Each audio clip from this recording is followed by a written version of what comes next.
Hi, Jane from GeekMyGames, and today I want to talk about Campfire, a game from Placeholder Games. They were nice enough to send me a copy of it so I could give it a try, and I absolutely adore this game. It's beautiful, it's little, it's compact. It plays 2 to 6 players in under 30 minutes or around 30 minutes, depending on how many players you have, right? And it plays 8 and up, although I kind of think it could do younger if you wanted, especially depending on your kid. Anyway, this is Campfire by Placeholder Games, and I'm going to teach you how to play.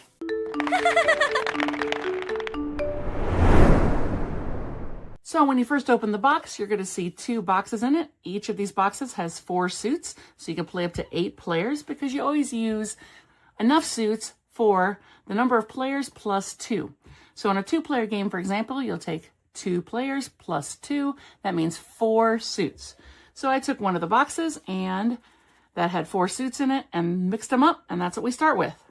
You'll also see these 2 cards that you could put around the table for anybody that is colorblind, so they could see the pictures for each suits without the color in case they need it. That's really nice. I love when games do that. This game consists of 12 rounds, and you're trying to get the least amount of points possible. So this is a type of rummy game, and you are trying to form sets and runs as you play. In the first round, everybody gets 3 cards. In the second round, everybody gets 4 cards. And it keeps on increasing until the very last round. If you are able to lay down all your cards at once and still have a discard, then you would have something called a campfire, and you get a special mark on your score sheet. Campfires are really only denoted for tiebreakers later on at the end of the game. A set is 3 of a kind of any type of card, like these 3 sevens here. A run has to be at least 4 cards long and in consecutive order. So, for example, in the first game where everybody gets 3 cards, nobody's going to be doing any runs. It changes up a little bit with each round. And you're allowed to use ace as a 1. Not all games like you to do that, but in this game you can. You could have an ace, 2, 3, 4. Now, they do not let you wrap it, so you could not do a king, ace, 2, 3, but you can use an ace as a 1. So, in a 2-player game, this is what the setup looks like. Everybody gets 3 cards. You put the stack in the middle of the table so everybody can reach it and flip over the top card. The person to the left of the dealer gets to play. This person dealt, so this person's going to go first. Again, we only have 3 cards in this first round, so no one's going to be able to do a run because a run is 4 cards. You look at your cards and you're going to pick up a card. Now you're trying to get a set because, again, you can't do runs. There's a 7 here. That's a good start, so we can pick up from either here or here. And then we always have to discard. Now, you want to discard the highest card. Why do you want to do that? Because at the end of each round, you're going to get points for each card. And the higher the card, the more points that you get. From 2 through 9, they're going to be the face value. From 10 through king, they're going to be 10 points. And aces are worth 15. So they have a 3, a 4, and a 6.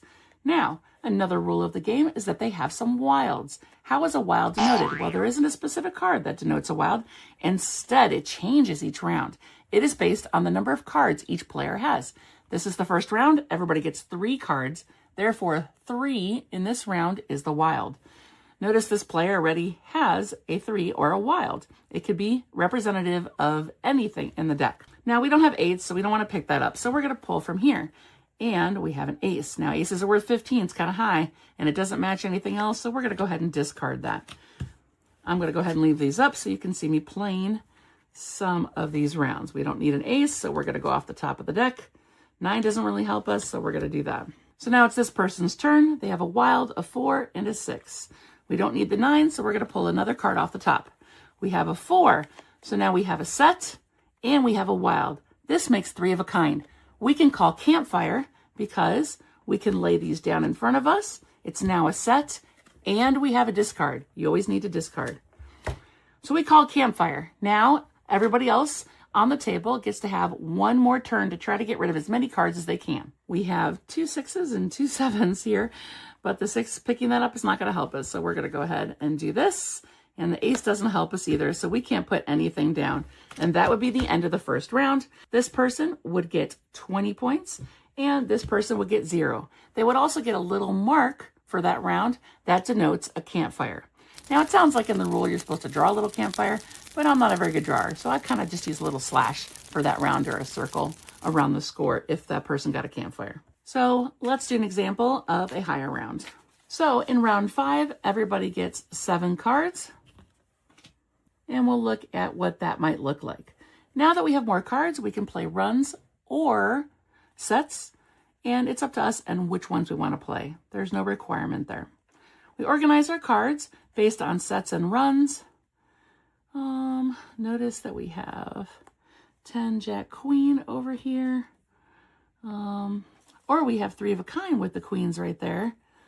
But I think we're going to go for the run. At least keep those together there just in case, and see if maybe we get another queen. Now, because we started with 7 cards, this 7 is actually a wild. This person starts with a 4 and a 5. And we've got 2 2s, but we could do a run here. We could do the 2, 3, 4, 5. That gives you kind of an idea of how a higher round is played. You play 12 rounds, and at the end of 12 rounds, whoever has the least amount of points is the winner. And if there's a tie, whoever has the most campfires is the tiebreaker. Some of the things that you should keep in mind as you play are that you can't do runs in the very first round, so you want to focus on just sets. So another thing to remember would be that if you are in round 4 and you have 6 cards, that 6 is the wild, remember, you can actually use wilds to go above the number of cards in a set. So for example, I have all 4 queens, so there's not going to be any more queens in a deck, but it is allowed to do that and put another wild down on top of it as if it were a set of 5 queens. You would still have a card to discard, and this person could call Campfire. So that's Campfire. If you like taking games on the go, then this one is definitely for you. Unlike a lot of card games that come in flimsy little boxes, this one's really solid. I don't think it's going to fall apart anytime soon. It's going to hold up over time, and it's so easy to learn. It's quickly become a family favorite of ours, and it's so beautiful with those foil inlaid cards that every time I see it on the table, I totally geek out over it. So go check out Campfire by Placeholder Games, and remember, don't just love your games, geek your games.